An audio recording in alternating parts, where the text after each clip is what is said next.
Hi, honey. How are you? Hi, honey. How are you? Okay, so we watched Mission Impossible: Dead Reckoning Part One, Mission Impossible 7, just to save us all a bunch of time. Speaking of time, this movie is too long. It is too dang long. It's 2 hours and 46 minutes. There's so much talking, so much talking, So much dialogue. too much script, too much script. Brevity, brevity. Tom Cruise, too old. He's getting too. He is too old. He's showing his age finally. They need to pass on the flame. They tried it with Jeremy Renner uh, in the Dubai one, the Dubai Mission Impossible. Well, Jeremy Renner sucks. Yeah, and he's not attractive, which is the biggest crime someone can commit. Um, but they need to pass on the franchise, and much like Indiana Jones tried to pass it on to Shia LaBeouf and Crystal Skull, and that didn't go well. But they need to do something. Tom is too old to be carousing about with these girls in their 20s and 30s, uh, and he's still fit. I mean, L. Ron Hubbard keeps him in good shape. As Adam Carolla says, when it's time for bed, when it's bedtime, Tom Cruise sprints to bed. Uh, but he's looking worse for wear, and he was on the verge of it in Top Gun Maverick, but definitely now he doesn't have the boyish good looks. And they do acknowledge his age Yeah, in all these movies. yeah, But it's getting to the point where you hang up your parachute. right, right, It's time to pass the torch. yeah. Age gracefully like Michael Caine, who just retired from acting. Uh, there's no stakes in these stupid movies. Kill someone. Kill Benji. Kill Ving Rhames. Kill Tom Cruise. Kill Rebecca. Kill someone. Like there's just Yeah. there's there's no danger. There's no risk. It's just you're gonna see these same idiots in these stupid movies over and over and over. Action scenes went on way too long, uh, and it was just like there's too much talking. The car chase thing in the middle of I think it was Rome. It was too much, and then they throw humor in there, and you're like, okay. And comedy can be done in action. Uh, I'm reading a book about '80s uh, movies, specifically action movies, and classic Arnold Schwarzenegger and Terminator 2. When Edward Furlong is teaching him various sayings, and Arnold Schwarzenegger goes, "Chill out, dickhead." Classic, super funny. So stuff like that. You can do action and you can do comedy, but there was just way too much. There would be action, action, and then a comedy beat. This was Action, the action, most humorous of all the Mission Impossibles. Like, there trying, was comedy throughout. attempting to be funny, but it was the tone was weird. It Um, was. It didn't find a good balance with sprinkling the comedy throughout because over essentially it is an action yeah, thriller yeah, movie. yeah. Ving Rhames, honey, is he owes? I mean, most notably, Marcellus Wallace in the great movie Pulp Fiction. But now he's absentia from cinema, except for these Mission Impossible movies every Mm. few years. Do him and Tom Cruise hang out? Do they text? Are they buddies? Do they email? He essentially owes his entire late stage of his career to Tom and Elron, and David Miscavige. Are they buddies? Is Ving just sitting by the phone waiting for the call Um, from Tom? I don't think Tom Cruise has any buddies, but if he does, Ving is definitely one. Yeah. Going back to the 2 hour and 46-minute runtime, the opening credits don't roll until 28 minutes in. Okay. It didn't process in my mind that we hadn't seen opening credits. Yeah. So I'm engaged listening to the story, what's going Yeah. on, and all of a sudden the credits pop up, and it was shocking. Yeah. It was Uh, like a quarter of the way through the movie. a freaking half hour. And I realize you want to open with a bang and get people wrapped up in with some super cool action scene. But 28 minutes in, Chris McQuarrie, the director, bring it down a notch. This was a, s- a snappy hour and a half movie. 246, way too long. And there's a freaking part two, dude. Yeah, nothing was resolved. it's ridiculous. Isai Morales, who is sort of the villain or is an accomplice to the villain, it's been bandied about, honey. He is very good looking, and most famously, he played Bob, Richie Valens' brother in La Bamba, 30-ish, 40-ish years ago. My goodness. Um, and he's got the gray daddy thing going on in this movie. Is he too hot to be mean, a villain, Oh no, scary? he's the perfect amount of hot. Yeah, he's good. He's good. There's too many masks in this movie, and I Mm. hate this about all Mission Impossible movies from the very first one. So a scene is playing, and this guy says this, and then this girl says this, and you're like, "Oh, this is going this way," and then, "Oh, wait, it may go this way," and then 8 minutes into the scene, whip off a mask, and you're like, "Oh, well, what the hell has been the last Yeah, 8 minutes of my life?" that they've overused that So throughout annoying. every Mission Impossible movie. So annoying. The villain here, Isai is a friend of the villain, or helps out the villain, but the villain is artificial intelligence. It's a computer. Worst villain ever. It it eh, There's it no personality, it's like cheesy. Like I can't take it seriously. right? And like the sound effect of it being getting angry or being mean, it's like, whoa, whoa, whoa, whoa.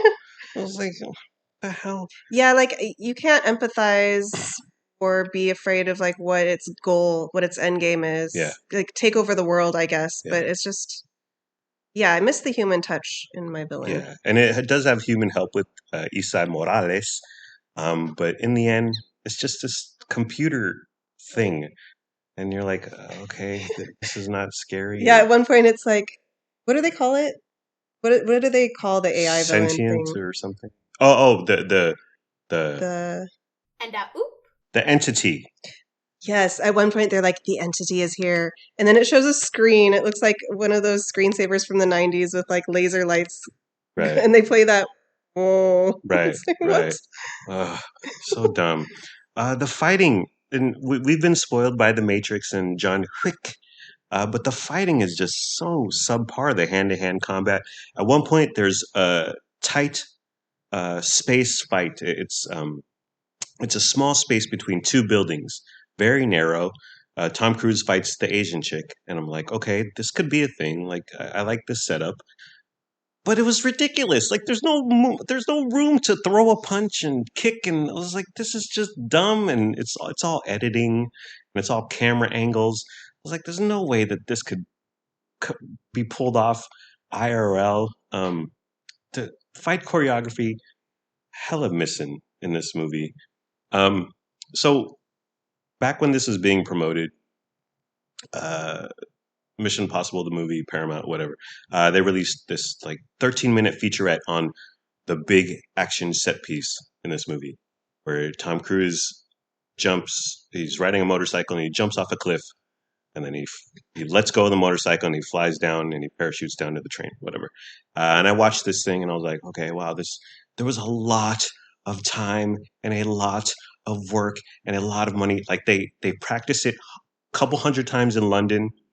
He would jump into like a, a tub full of really soft cube things, so he would be safe. And they did that for weeks and weeks and weeks, and then they moved it to wherever this was filmed, Iceland or whatever, and they had to helicopter up metal and steel and all this construction equipment so they could build this giant ramp on this freaking cliff in Iceland. And there was so much put into it. And when it comes down, when it happens in the movie, it's maybe 10 seconds long. It is really cool though, It is cool. but it's not very long. It's It, not. It's a short action piece. it's cool, but I was like, this is ridiculous. This makes no sense to spend this much human productivity into this jump 10 seconds of this super duper long. Speaking of that should have been 25 seconds instead of 10. Uh, the entire movie is way too long, but that stupid jump way too short. Uh, there's a couple CIA American guys. They keep showing up. They're like always one step behind or two steps behind Tom Cruise. And I was like, why are these guys in the movie? They're just hapless Keystone cops bumbling around. Um, Again, they could have been cut and the movie would have lost nothing.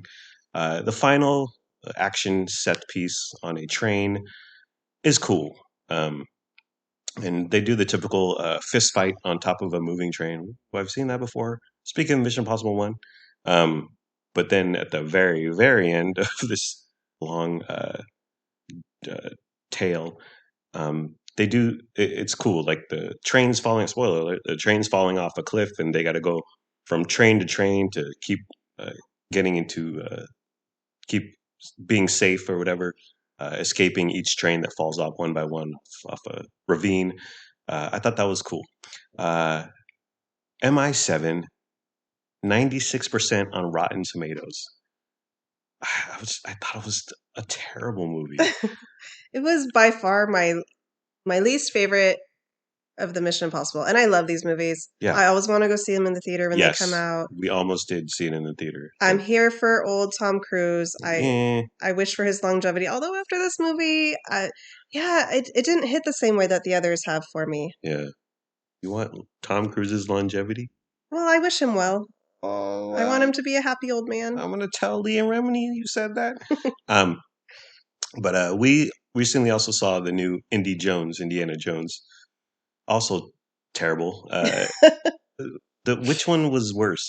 These are both just intellectual property that needs to go away. Yeah. Go away for like 40 years. Actually, I mean, freaking Indiana Jones almost has been away for 40 years. But I didn't enjoy either. But I would say, as a whole, I liked Indy better than MI7. Mission Impossible, my expectations were higher. Yeah. So I guess I was more disappointed in it because I expected nothing from Indiana Jones. Yeah. And so it ended up being pretty entertaining. Yeah. Well, speaking of Harrison Ford and de-aging him, de-age Tom, dude. He's not that old yet, though. But he just you throw it back to the original Top Gun, or even Jerry Maguire in 96, 97. So dang handsome, so dang good looking, and now it's just a weird old man. Although there is one scene where he's doing his thing, he's running on this massive roof of an airport, and it's like, wow, this is. I love me a running Tom Cruise. This is cinema. This is Hollywood. This is blockbuster stuff. But overall, 96%. I don't understand. I was surprised. A lot of people like it. Yeah, and they're idiots, and we're right, honey. And if you disagree, you're wrong. And come at me on Twitter. Come at me in the comments. Okay, MI7. Skip it. Terrible. We're gonna watch the next one. And there's gonna be another one. Oh my God. We have to. Well, we have to see how the entity is defeated. Yeah. Can it be defeated? Is it gonna be another nearly 3-hour sludge fest? Yes. I can't. I can't even. Okay, well, we're done. Bye-bye. Hi, this is an addendum. We are saving you nearly 3 hours of your life. Okay, we're your friends. We're warning you, we're advising you to not watch and waste your life. Mission Impossible 7. We watched it so you don't have to. You're welcome. Yeah, you're welcome. Subscribe to our Patreon if you really want to thank us. We don't have a Patreon. Bye.